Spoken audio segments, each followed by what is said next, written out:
Nyt on 1,5 kuukautta kulunut Helsinki City Marathonista, missä mä juoksin uuden ennätyksen 3:03. Aika pistää taas lenkkarinauhat ja mies tiukalle. Tänään tällä videolla mä kerron vähän mitä nämä viime viikot on kulunut, avaan uusia tavoitteita ja pääsit seuraamaan lähtötasotestiin. Tervetuloa uuden sarjan pariin. Tää on Vantaa 123. We keep on moving, we keep on moving along, we keep on rolling. No, we ain't slowing it down, we keep on moving. Moi, mä oon Ville. Mulla on unelma juosta maraton alle 3 tuntia. Ja tällä kanavalla mä dokumentoin tuota matkaa ja näytän miten mä yritän yhdistää täyspainoisen treenaamisen siihen, että mä käyn töissä ja pyöritän pikkulapsia arkeen. Nämä viimeiset 6 viikkoa tuon maratonin jälkeen mä oon tehnyt triathlon-harjoittelua ja osallistuin sen jälkeen tuohon Vierumäen Fintriathloniin. Palataan nyt seuraavaksi vielä noihin tunnelmiin hetkeksi ja sen jälkeen kerron sit uusista tavoitteista.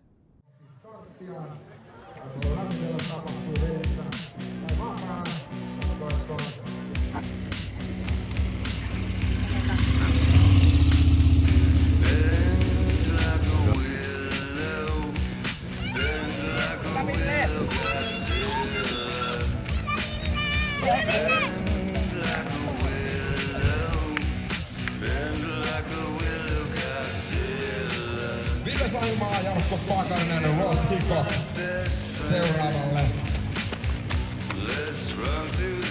Iida Kulman, Triathlon Akvaterra.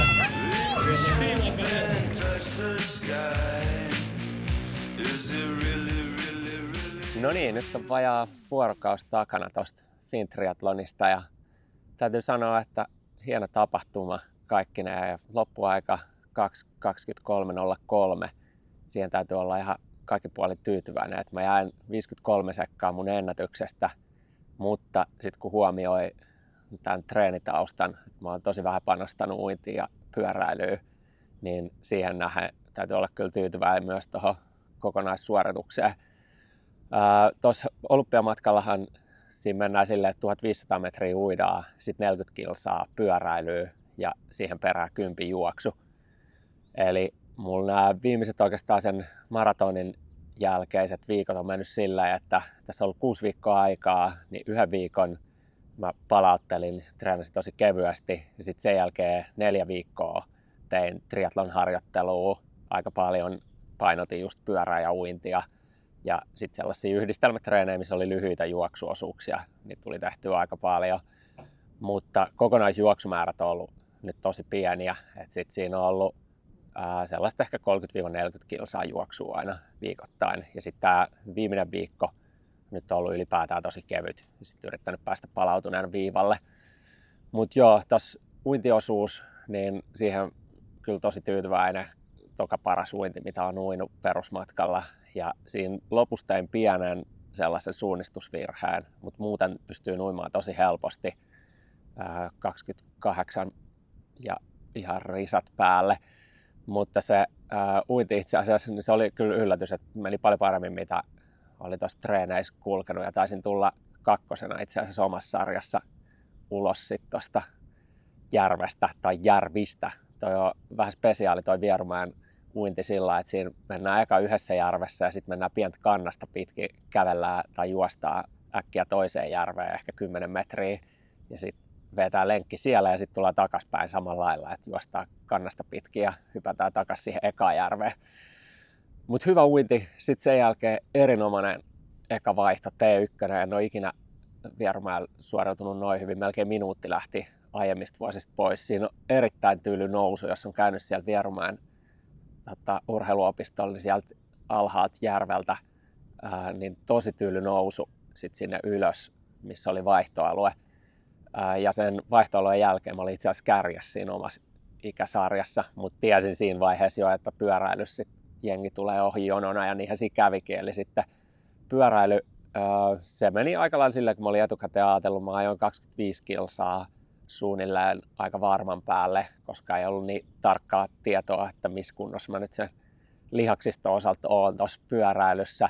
Ja sitten siinä loppui ehkä 15 kilsaa, siinä mä yritin vähän puskea isommalla effortilla, mutta se oli ihan tasapainoinen veto, ei todellakaan siellä, missä parhaimmillaan on ollut, että 3 minuuttia mä jäin siitä mun parin vuoden takaisesta ennätys pyöräilyajasta, mutta ihan ehjä suoritus siinäkin. Ja toi Vierumäen pyöräreitti, se on tosi raskas, se on koko ajan kumpuilee, siinä ei oikeastaan tasasta pätkää löydy.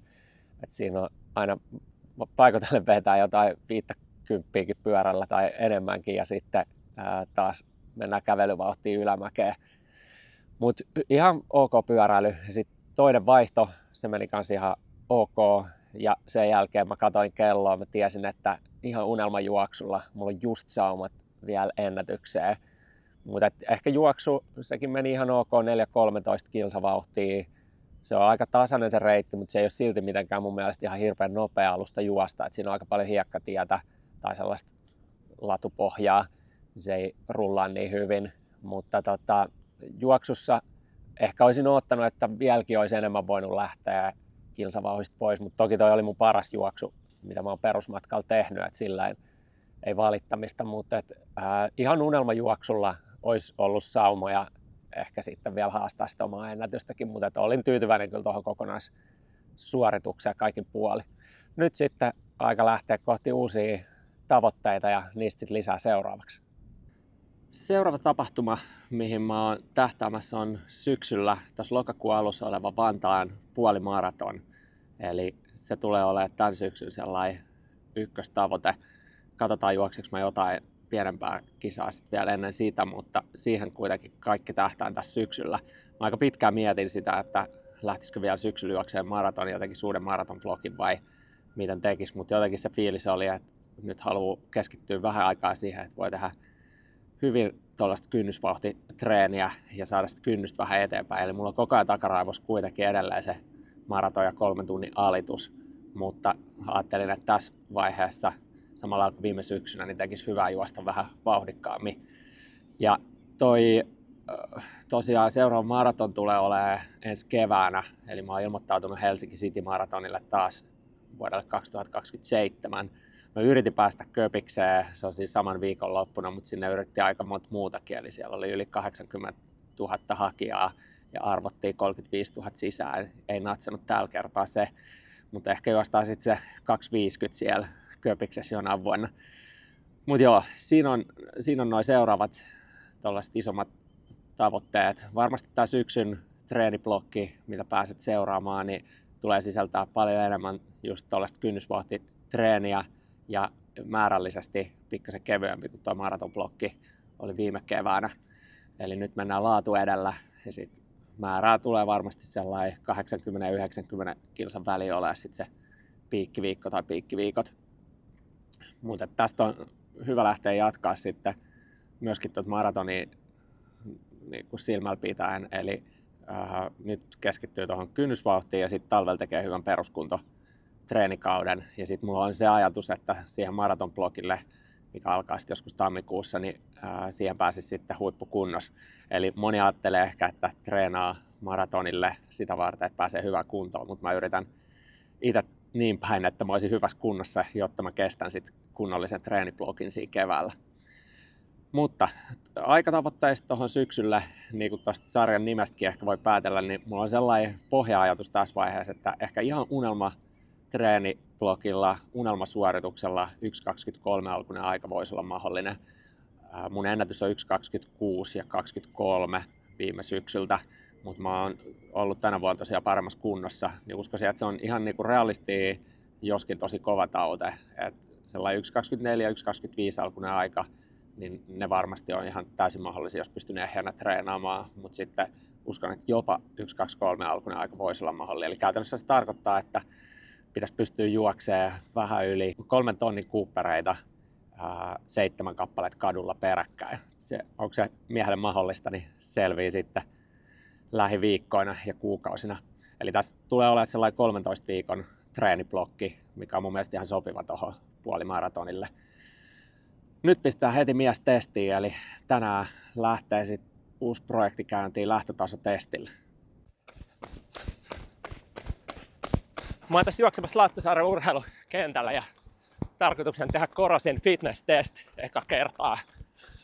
Eli siinä on ideana, että alkulämmittelyt tietenkin sen testin mukaan siinä on 5 minuuttia, mutta mä teen paljon kattavamman. Mä oon sitten valmiina sen jälkeen juostaa 25 minuuttia maraton intensiteetillä suunnilleen tai maraton vauhdilla. Ja se kello arvioi sen maraton vauhdin sen perusteella, että siinä aluksi valitaan tämän hetken 10 aika, mihin haarukkaan se osuisi. Sitten kun on juostu 25 minuuttia suunnilleen maraton vauhtista, kiristetään suoraan ilman taukoa 3 minuuttia. Mennään sitten anaerobisen kynnyksen tuntumassa. Eli suunnilleen sellaista vauhtia, mitä pystyisi about tunnin pitää yllä. Ja sen jälkeen taas putkeen kiristetään. Eli 3 minuuttia mennään sitten vielä kovempaa. Eli suunnilleen sellaista 5 kisavauhtia. Mikä mäkin. Sitten jos näyttää siltä, että syke ei ole tarpeeksi ylhäällä, sitten tulee vielä jäähyä. Eli voi joutua vielä juoksemaan sitten uuden 3 minuuttia vielä kovempaa. Ja jos ei vieläkään syke ole tarpeeksi ylhäällä, niin sitten juostaan vielä 3 minuuttia lisää. Ja sitten pitäisi olla testitulokset olemassa. Eli käytännössä se antaa sitten sopivat vauhdit eri niin kuin, alueille ja myös sitten ennusteet muun muassa puolimaratonille. Mut nyt tästä vähän kiristelen tätä alkulämmön vauhtia sillä, että se olisi lopulta tässä suunnilleen sitä puolimaraton kautta maraton vauhtista. Ei tule ihan shokkina kropalle sit kun lähdetään iskee.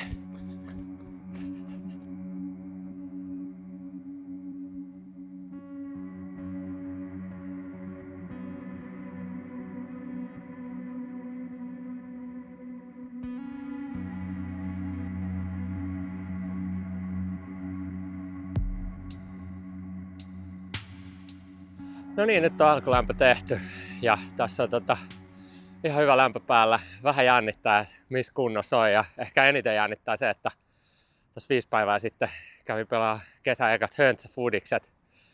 Ja en tiedä, oikein pohkeen yläosa jalkataive vähän sen jälkeen ollut arkana. Jotenkin ei siinä tullut mitään varsinaista sellaista vammaa todennäköisesti, vaan se vaan rasittu aika kovasti. Niin se on nyt vähän tuntunut tässä juosta sen jälkeen, mutta yleensä se on, kun on juossut jonkun matkaa, niin se on lämmennyt hyvin ja sitten kestänyt kyllä juoksua, mutta en ole juossut vauhdikkaammin sen jälkeen. Eli katsotaan, miten tämä menee, pääseekö mä testiin maaliin asti. Nyt olisi hölmöt, mitä voisi tehdä, niin olisi, että ennen kuin on treenijakson ensimmäistäkään treeniä tehty, niin hommataan joku vamma itselle tästä, mutta katsotaan, jos se jalka tuntuu ihan okolta, niin sitten pistetään mies tiukille.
Ihan vaikutti, että ehjästi pystyy juoksemaan. Sykkäät oli varmaan uskoisin, että siellä missä pitikin ja vauhdit siinä haitarissa, missä oli pyydetty. Nyt vähän loppuverkkaa ja sitten pienet analyysit siitä, että missä kunnossa ollaan, eli tsekkaillaan vähän tuloksia. Mä sain kynnyssykkearvoksi 168 ja se on just se, mitä mä ajattelin etukäteen, että pitäisikin olla se mun kynnyssyke. Sitten kynnysvauhti oli 402 ja se on ehkä pian pettymys. Mä olisin kyllä odottanut, että se alkaa 3, mutta mulla ei toi kynnys ei ole ihan niin hyvässä jamassa kuin mitä se on ollut tuossa vaikka vuosi sitten syksyllä, kun olin paljon treenannut just nimenomaan kynnysvauhtista treeniä. Ja ehkä tuosta viime keväältyksellä isoimpia oppeja tuosta maratonharjoittelujakson ajalta on se, että se maratonharjoittelujakso, niin se ei kyllä tuota kynnystä vienyt yhtään eteenpäin, vai päinvastoin. Mulla kävi sillain, että se kynnysvauhti kyllä, niin se tuntui helpommalta silloin ennen oikeastaan sitä maratonblokkia, kun olin paljon treenannut just puolimaratonia ja sitten Cooperia varten. Se on oikeastaan yksi niistä isoista syistä, minkä takia mä ajattelin, että tähän syksyllä nyt tekee hyvää juosta sitten tollain puolimaraton harjoittelujakso. Jos katsotaan sitten noita ennusteita, niin ensinnäkin tuo maraton ennuste 3:03, niin sehän osuu just kohdilleen. Sitten puolimaraton ennuste 1:27:59. Eli käytännössä mä etukäteen ajattelin, että varmaan 1:27 alkuisen ajan se voisi antaa. Toivoin, että se olisi voinut olla ehkä 1:26 alkusta. Mutta tämä otetaan nöyrästi vastaan ja tästä ei auta muu kuin lähteä hommiin. 4 minuuttia pitäisi kaivaa jostain tässä seuraavia 13 viikon aikana. Mä uskon, että se minuutti puolitoista lähtee suht helposti, koska mä oon kuitenkin juossut se 1:26. Mutta sitten siinä on kyllä työsarkaa ihan tarpeeksi, jos haluaa sit yrittää 13 viikon päästä juosta 1:23 alkuisen ajan. Mutta ei auta kuin huomenna laittaa lenkkarit kiireelle ja aloittaa työt. Tervetuloa seuraa hommia, pistä kanava tilaukseen, niin saat jokaisen videon ja tiedät, miten hommat etenee. Samalla toivottavasti saat inspiraatioa ja ideoita myöskin omaan treenaamiseen.